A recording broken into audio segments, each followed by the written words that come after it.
Oi pessoal, tudo bem com vocês? A nossa aula de hoje vai ser sobre Simple Present, ou Present Simple, como também é chamado. Esse é o nosso conteúdo novo, então eu peço que se vocês tiverem alguma dúvida, podem perguntar para mim ao decorrer das nossas aulas, podem perguntar também pelo celular, eu deixo o celular lá no Classroom, se quiserem manter contato comigo. Eu andei respondendo algumas questões de vocês sobre o trabalho, né, a avaliaçãozinha que a gente fez. Então, vocês podem sempre mandar mensagem por lá, que vai ser bem mais rápido de eu responder. E que às vezes no Classroom a gente não recebe a notificação, então às vezes fica complicado do professor perceber quando vem alguma mensagem de um aluno. E no WhatsApp é bem mais fácil de eu responder e eu acredito que para vocês também é mais fácil de mandar, certo? Então, vocês podem fazer algumas anotações sobre o tema, podem perguntar, podem questionar. Lembre-se que é direito de vocês, certo? Então, vamos lá. Algumas observações sobre o Simple Present. Ele é um dos tempos verbais da língua inglesa e um dos mais trabalhados também.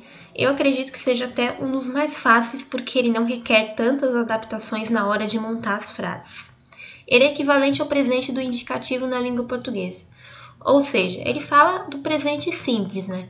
Todas as ações que a gente fala que são habituais no dia a dia, quando a gente fala de algo que está acontecendo no momento presente e se encerra no momento presente, é o presente do indicativo na língua portuguesa. É utilizado para indicar ações habituais no presente, que é o que eu já falei para vocês. Então, quando eu digo que eu tenho o costume, por exemplo, de caminhar todos os dias, eu caminho todos os dias, essa é uma ação no presente do indicativo e também no Simple Present. Também pode ser usado para expressar verdades, sentimentos, desejos, opiniões e preferências. Às vezes pode vir acompanhado de expressões de tempo que são os advérbios, como por exemplo, hoje, amanhã, mais tarde, quando a gente não estabelece um período de tempo específico, quando a gente não diz a hora de um determinado acontecimento. Quando eu digo que pode acompanhar, é porque não obrigatoriamente quer dizer que em todas as frases desse tempo vão constar esse tipo de advérbio, que são os adverbs of time.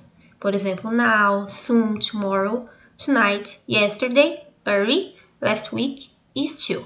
Esses são só alguns advérbios de tempo que a gente pode encontrar em algumas sentenças do Simple Present. Algumas frases no Simple Present. He plays basketball very well. She loves chocolate. They go to school in the morning. I always read the newspaper in the afternoon. Então aqui, por exemplo, em algumas expressões, por exemplo aqui in the morning, aqui a gente consegue perceber essa marcação de tempo, in the afternoon também. A gente consegue perceber que tem uma marcação que é proposital sim do Simple Present. Também tem outra coisa que eu quero chamar a atenção de vocês, não só nesse tipo de tempo, mas em outros tipos também, que são os pronomes he, she e it, que geralmente são aqueles pronomes que vão ter algum tipo de adaptação especial, algum tipo de regra, que o verbo vai ser conjugado de uma outra forma ou vai precisar de algum tipo de verbo auxiliar. Para começar, a gente vai começar a trabalhar o modo afirmativo.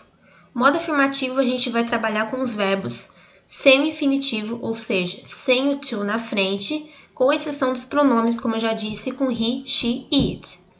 Quando a gente fala, não só os pronomes, na verdade, né? A gente fala também dos nomes de pessoa. Então, se aparecer nomes de pessoa, a gente também vai interpretar como se fosse he ou she. É a mesma regra. Os verbos terminados em o, z, ss, ch, sh e x, a gente vai precisar acrescentar es no final do verbo.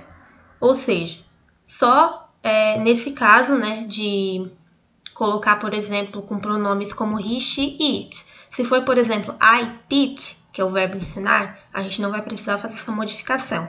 É o verbo como a gente encontra no dicionário. Se for she, he ou it, será teaches, por causa dessa modificação que a gente precisa colocar o es por causa do ch. Os verbos terminados em y precedido de consoante, retira-se o y e acrescenta-se ies, como o verbo to fry, que vira fries.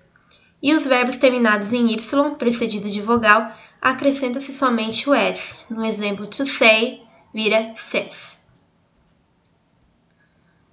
Então, a estrutura do afirmativo acaba sendo o sujeito, que é o pronome ou o nome de pessoa, mais o verbo principal, que se for he, she ou it vai sofrer aquela alteração nas regras, mais um possível complemento, que pode ser aquele advérbio de tempo ou qualquer outra informação que possa vir depois.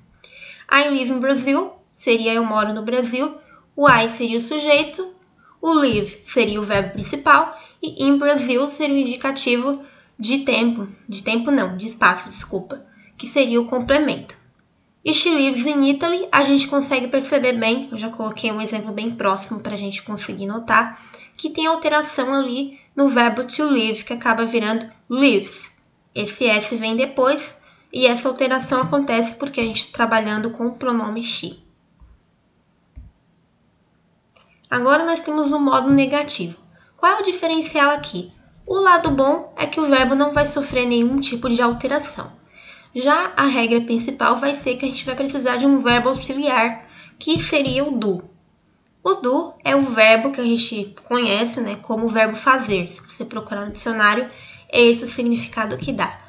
Porém, a função dele aqui não é ter uma tradução, e sim ser um auxiliar de modo negativo. E no modo interrogativo depois que vocês vão ver ali. Então, no modo negativo, ele é do e does, mas acaba se transformando em don't e doesn't, certo? O do é usado para I, you, they e we. E o does usado para he, she e it, como sempre, aquela exceçãozinha. No negativo, ele se torna do not ou don't e o does not, que é o doesn't. Então, tem a forma ali contraída, vocês usam como achar melhor, porque as duas formas estão corretas. Como fica essa estrutura? Sujeito primeiro, como o afirmativo, o verbo auxiliar, você vai reparar, se for I, you, we ou they, vai ser don't, vai ser o verbo auxiliar, que já junta o not ali junto, né? Pode ser do not ou don't. O verbo principal e o complemento. Então, acaba virando they don't like American food.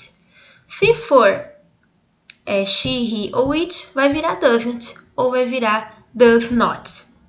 She doesn't like American food. Vai ficar assim. Podem reparar que não tem nenhum tipo de alteração ali no like. Não vai sofrer nenhuma alteração. O principal aqui é essa partículazinha ali, o do, que é o verbo auxiliar. Modo interrogativo. Também utiliza-se os verbos do e does. É a mesma coisa, só que você vai trocar a ordem. Vai acabar indo para o início da frase. A estrutura vai ser de jogar o verbo auxiliar na frente, mais o sujeito, mais o verbo principal, mais o complemento. Então, acaba virando do you study English? Ou does he study English? Então, acaba virando desse jeito. É do ou does. Se for you, I, we, they, acaba virando do. Se for aquelas exceções he, she e it, vira does. Então, não tem muito segredo aqui. Gente, essa matéria ela é bem tranquila. Na verdade, é só uma questão de decorar a regra. Quando a gente fala principalmente mudanças de verbos, aqui a gente nem vai trabalhar direito com verbo regular e irregular, então não é nada complexo. É só uma questão de saber usar mesmo o verbo auxiliar, mas isso não vai ter problema, porque vocês sempre vão ter esse material de consulta para ficar olhando e para ficar retornando.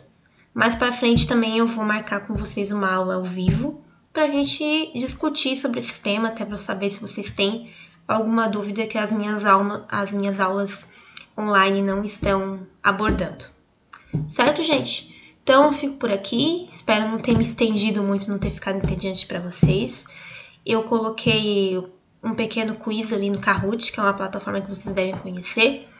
Só que eu preciso que na hora que vocês forem ao lugar, vocês têm que colocar o nome de vocês. Pode ser, na verdade, pode ser o primeiro nome, tá? E a primeira é a inicial do primeiro sobrenome de vocês. Por exemplo, eu, Letícia Floriana, acaba sendo Letícia F, certo? E coloquem mais o nome da turma para poder entrar. Essas instruções eu vou colocar ali no Classroom para vocês não ficarem perdidos, certo?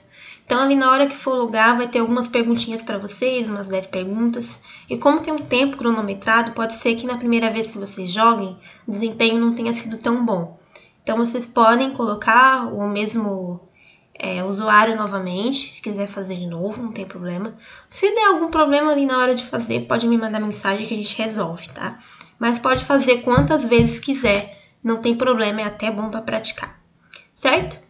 É isso, bons estudos a vocês e qualquer dúvida podem me chamar para tirar essas dúvidas.